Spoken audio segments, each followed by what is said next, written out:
Hello, and welcome to Pilates Students Manual, a podcast helping you get the most out of your Pilates classes. I'm Olivia, and I'll be your host. Join the conversation and share your thoughts on Instagram at Pilates Students Manual. You can support the podcast by visiting buymeacoffee.com/Olivia Podcasts. Let's learn something new.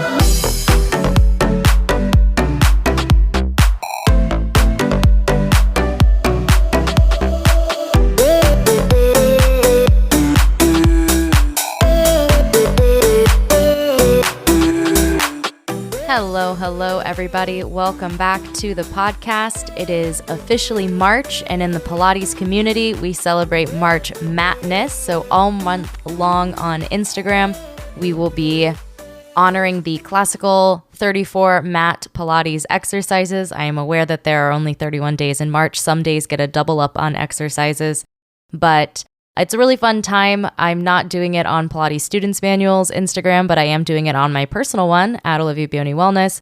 So I think that that's really fun, and I hope that you join in. And if we learned anything in 2020, it's that mat Pilates is pretty awesome. So check that out. Today, we are building on last episode about more common Pilates equipment, and we are diving into the weird, wacky, wonderful world of less common Pilates equipment. Pretty much there's a piece of Pilates equipment for everything. It's almost a joke, but it's very real that there are lots of quirky, strange little tools and props and adventures, some designed by Joseph Pilates and some that we've just added to the work.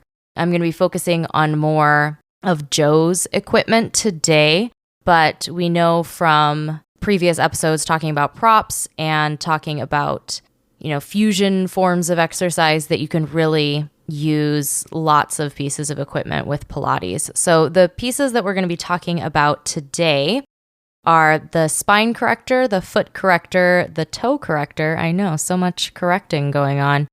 The pedipole, the neck stretcher, the breathalyzer, and the beanbag roll-up device, which I was just looking into weird Pilates equipment and came across that and wanted to share that with you all.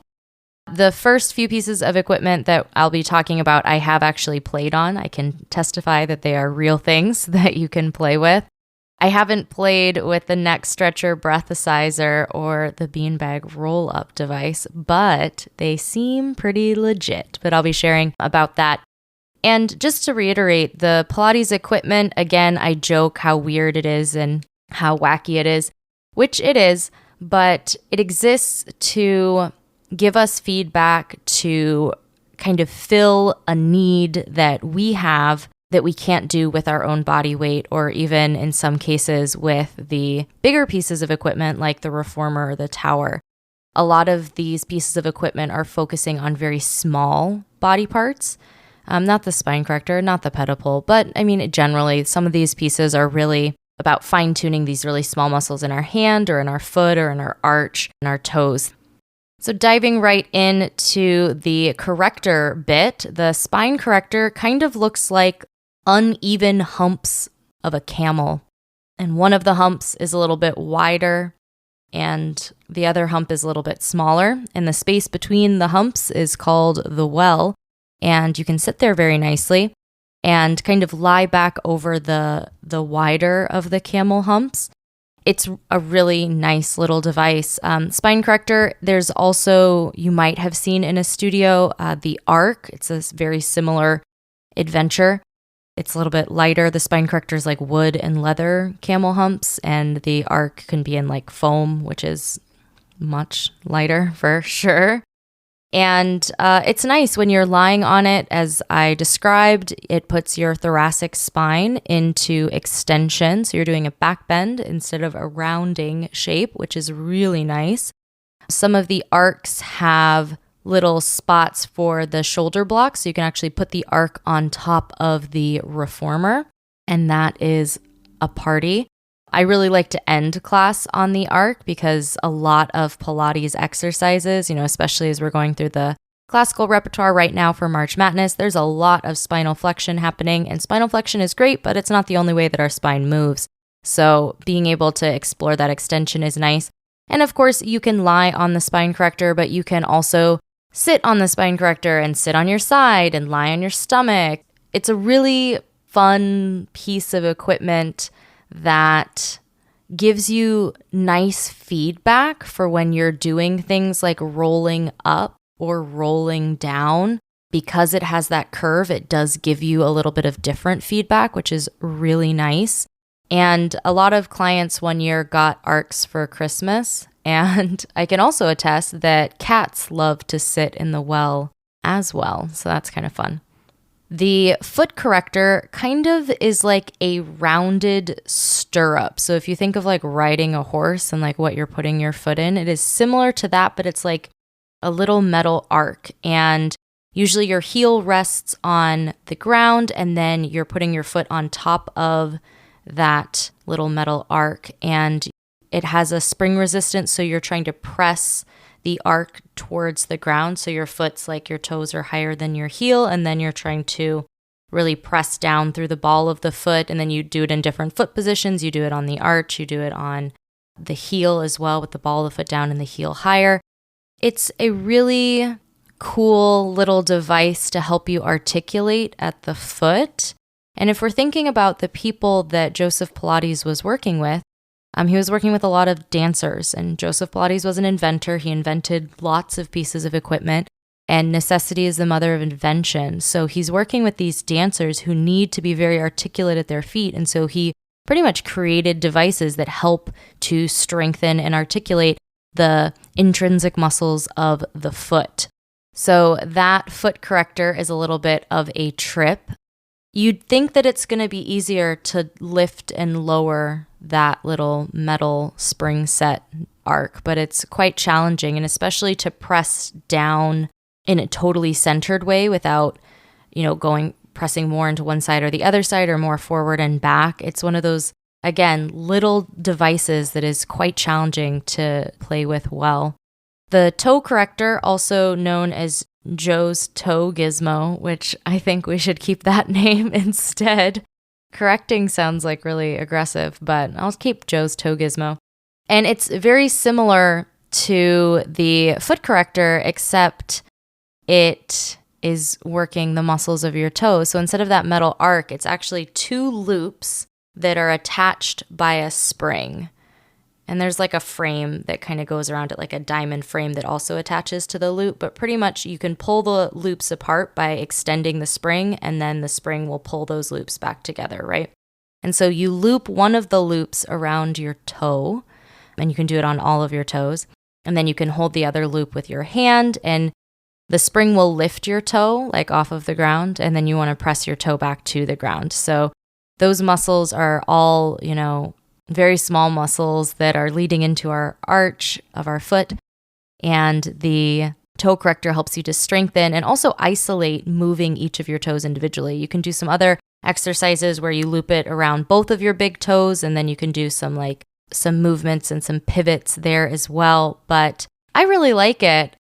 I did a workshop with Marimba Gold Watts at Momentum Fest, and we did a low-tech toe corrector, which is just like a rubber band from broccoli, like those thicker blue rubber bands. I don't know what broccoli's packaged like in other countries, but in the United States, we usually wrap them in little broccoli bunches with these thick blue rubber bands, and you can use that as well to kind of articulate at the toes. Last one I'm going to be sharing before the break is the pedipole, which has some discrepancy in how we spell that. I've seen it as the ped, like P-E-D, like foot, o-pull, like foot, o-pull, right? And I've also seen the pedipole, like pedi, like pedicure, and then pole, like it is also a pole. I'm not really crazy about either spelling, and just like we have Joe's toe gizmo, I would really like to find a better name for this one. What the pedipole is a wooden platform and a vertical pole that is attached to that platform that's about, 7-8 feet taller than you are for sure. And there's a little horizontal pole that attaches to the top of the vertical pole. And there are springs that hang from either side of that horizontal pole. So the way it works is that you stand against the pole on the platform, and there's handles on those springs that are hanging from the horizontal pole. And you want to stand in neutral spine, so at the back of the head, the space between the shoulder blades, back of the pelvis, and possibly even your heels are against the pole. And then we're trying to do arm choreography. We're pressing the arms, out to the side and down to the hips. We're bringing the arms, forward in front of the shoulders and then down to the hips. And we're drawing circles. And you can do things where you lift your heels and then you bend your knees. So you're doing like a plie pretty much as you're doing these arm exercises. And it's really challenging. I can tell you that is a huge balance challenge because you can see very quickly where your body wants to compensate for the work that you're doing in your arms and your back to move the springs and how your spine wants to change shape in result of that effort. So it's a really tricky piece of equipment. It's fun. I have played on it. One of the studios I worked at did have a pedipole. And I don't think that it's a piece of exercise. I don't think any of these pieces of exercise is like, oh, well, now I have to go to my pedipole class. It's really an accessory piece of equipment that gives you, again, different feedback being up against the pole, different challenges in terms of balance and whatever. I like this piece of equipment a lot because it gets you standing, and a lot of Pilates exercises do not have you standing, but we spend more of our life standing than we do lying down. And I recognize that lying down is really important in terms of building the foundation and being supported and understanding how we're moving. But in terms of what we do in our life, we do a lot of it upright. So I really do appreciate that about the pedipole. Coming up after the break, I'm going to talk about 3 wacky pieces of equipment that I haven't played with, but I would like to. And just more fun adventuring in Pilates. That's coming up next.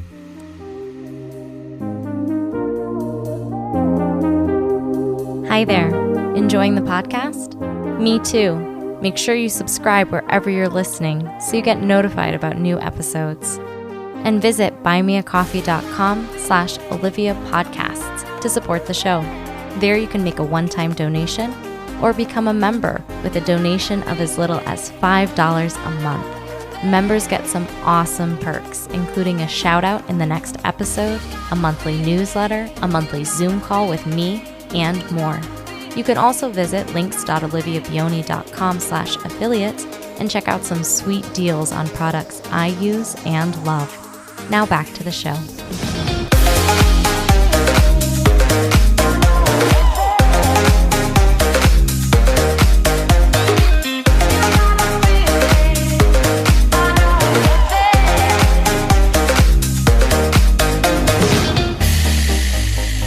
All right, friends, hold on to your socks. It's about to get a little bit weirder.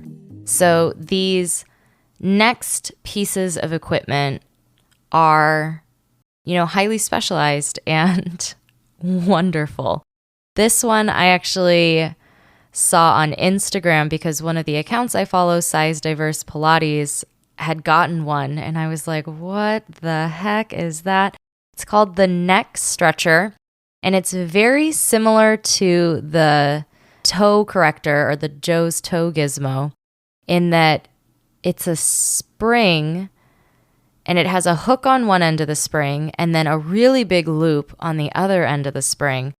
And from what I could see of her playing with it is that you put the bigger loop around your head and then you attach the other end of the spring to, I saw her playing with it on the Cadillac. And what it allows you to do is kind of lean back in a way that spring resistance gives you feedback about your neck and where your head is relative to the rest of your spine. Because, I don't know, with March Madness and just seeing more pictures of myself doing the exercises, it's always weird seeing yourself do the exercise because sometimes it feels very different in your body from how it looks when you look at a picture of it. But it's difficult to know where in space you want your neck to be. And so having this spring resistance and a little bit of play, but also a little bit of support from that spring, it helps you feel out your head in space. And when you're doing exercises like thigh stretch where you're kind of leaning backwards in a plank or anything like that. It just helps you find your head and your neck in relation to your spine. So that's kind of a fun one.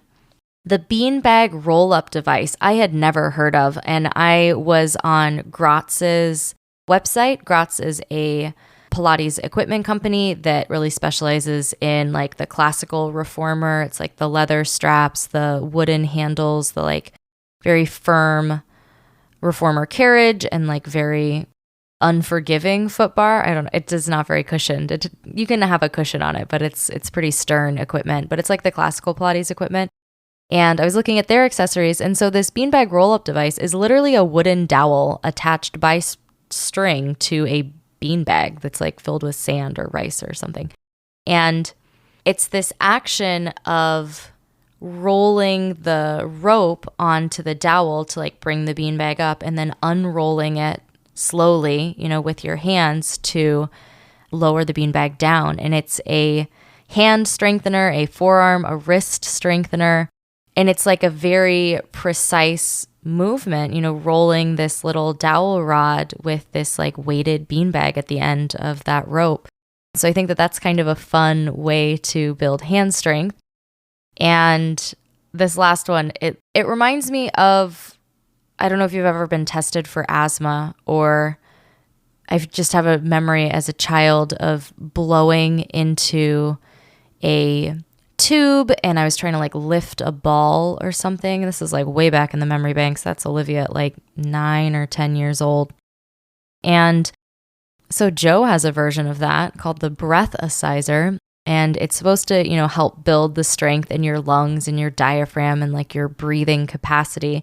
It's pretty much a straw that is held in place. You hold it.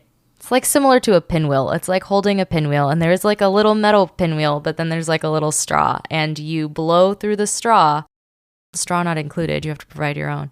And it spins the metal pinwheel. And I don't know if the goal is to, make it spin longer or faster or exactly what it is, but we do know that Joe was very interested in breathing and us breathing correctly and breathing strongly. And you've seen the picture of him standing on the woman who's doing the 100, which I do not recommend as a way to strengthen your breathing for everybody.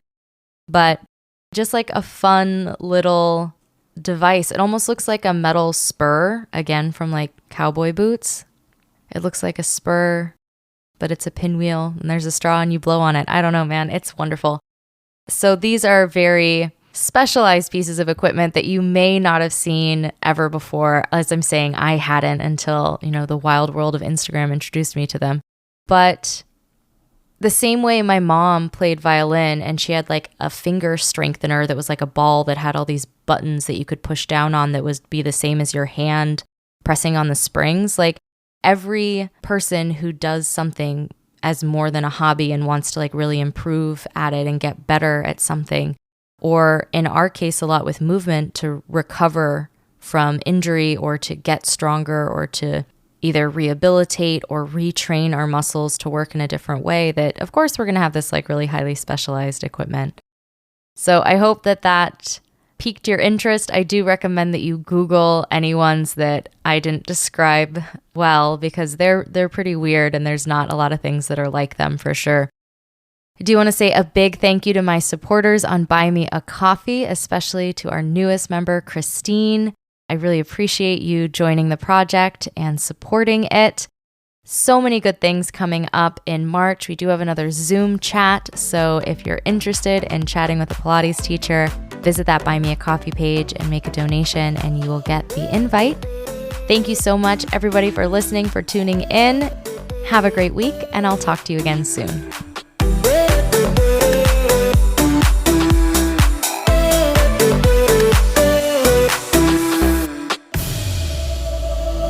Thanks for tuning in to this week's episode of Pilates Students Manual, a podcast helping you get the most out of your Pilates classes.